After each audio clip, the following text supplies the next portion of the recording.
one of the other big talking points this week has been the kit, and lots of talk during Wimbledon as well about white kits being worn by female athletes during their menstrual cycle. And this is something that we've wanted to talk to our panel about during a major tournament, because I suppose, Richie, in a lot of ways, this has been raised at Wimbledon this week. We've seen a lot of key players talking about it. We've seen Beth Mead talking about the English women's team playing in white as well. I know that the FA have released a statement this afternoon to say that while they would welcome discussions with their players, right now they're not in a position to change the English kit for this tournament. But there's no doubt that this is gaining momentum right throughout this tournament. This is something that's going to be spoken about quite a lot. It is, and I think it's traditionally a topic that is generally not spoken about publicly. Certainly, I don't think there's been a forum like this where this topic has been discussed before. But I think for the players on the specific issue of the kit, I think for the players to come forward and say that the current kit, the colours, is a source of anxiety on match days, you would assume that it's a matter of time before this issue is removed. Because you think of all the different things that are beyond your control, all the elements of a big match situation or a big tournament, particularly being the host nation, that the players have to deal with psychologically. And for this to be an additional source of anxiety or distress, you would think the common sense thing to do, the supportive thing to do, is to remove this as an issue. So Nike have said that they're not going to change it in the next couple of weeks, but I would assume this won't be an issue. Yeah, and you would imagine, I would Megan, hope so. Yeah, you would imagine that this is just something that, look, the players have escalated this. They're going to be listened to. You're a player in the dressing room right now. How much are these kind of things discussed? I mean, it's discussed all the time. It's something that we have begun to normalise within a dressing room and in society, but it's not, like Richie said, spoken about enough. And I think it's time now, when the women's game is growing consistently, it's on the television, there's more airtime for women's football and other sports. It needs to be now spoken about and made normal. And it's an important subject for women to be able to feel comfortable when they are playing sports. It's not just, I suppose, the anxiety levels either, Lisa. Like, there's a performance element to this as well, where you can actually track what we're doing. The data is being able to tell people that there's better ways of measuring this for athletes as well. Yeah, and I think the most important point really is that the world is starting to treat female athletes like female athletes and not small men, because for all the data that we have in terms of performance metrics, in terms of how we analyse goals, how we analyse XGs, all of those performance metrics are done and based on the men's game. And it's really only in the last probably 5 years that we've started to see the women's game be analysed and female performance be benchmarked and measured against the female data.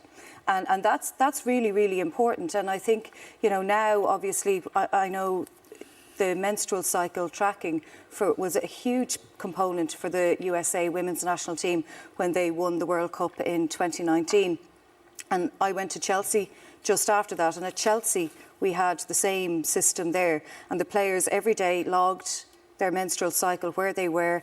And training was periodised, nothing to do with the menstrual cycle. That's just what you call it, how you map your training over the next week, the next month, the whole season. And the whole thing was based around where the female where each athlete was in terms of their own cycle. So some might have 28 days, some might be longer, some might be shorter, but that your training program is set for you on an individual basis, and you monitor it and you log it every day. And it was so important in terms of individualised warm-ups, prehab, rehab, injury prevention, but also in the actual metric of performance. And there's a lot of studies going on now with universities and stuff, not just in the UK, but also I think here in Ireland and all across Europe and the world, where now there is going to be some really, really good data. And already we're seeing the impact of it. You guys are logging it at Liverpool, aren't you? Yeah, daily we have to log our periods on an app. All our staff then see that. They can base sessions individually and collectively around that. Obviously, on a wider scale, it needs to be done with over a longer period to have a better understanding of how things work and performance-based. But I mean, it's a step in the right direction and it needs to be done. But even for managing injuries as well, there's a wider point to it as well, to know exactly what we can do for athletes. Yeah, 100%. There is studies still going into it where they're seeing the correlation between when girls are on their period to are they getting injured at the same time. I know myself, when I did my ACL, I was on my period. Whether that's done as a collective or it happens all the time, yeah, it could be said that it's not and it's just a coincidence. But it's things that we need to look into like that can maybe then prevent injuries in the future or work things around training schedules. Yeah, because I wonder, Richie, some of it before was stigma, whereas now I think people are actually just talking about it. It was a taboo subject. I'm sure you found that as well. I think, like, especially, I know from experiences, so many over the years, like, this is a topic that I know so many lads who just go, that's not a topic for me, I don't want to be involved in this discussion. If it's ever mentioned, you just assume it's not a discussion you can have any role in or play any part in. But it is one of those things that, whether it's discomfort or shyness or shame or disgust, whatever reasons people in the past had to avoid this topic, like so many other topics, particularly in this country that we don't talk about, there's a real benefit in getting over all those obstacles, because this is a very practical application in the performance of elite athletes or athletes of any standard. So some knowledge is power in this area, and if we're still all tiptoeing around it, I don't think it does right by the athletes. But I'm wondering, the presence of males in a dressing room, in managerial roles, in assistant managers or whatever, is that an obstacle? Is there any? I think depending on your comfort there? level within speaking about it and your personal matters, you may be open to speaking about it with the staff, you may not.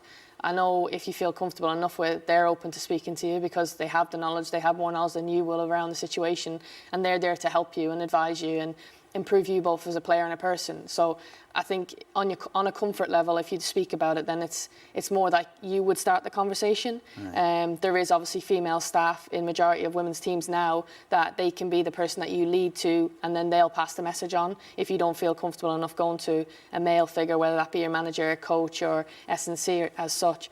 But I do think the managers, majority are male in the game. Obviously we are seeing more females coming through, which is brilliant. But I think to have a male manager, you need to have the understanding of when those females are on their periods. Obviously, you've got heightened emotion.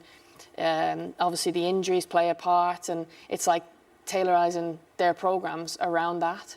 But even just to add to that, you can't take it for granted that just because they're a female coach, they know about this stuff. Because I know when I went to Chelsea, I learned more about it than I've ever known in my life.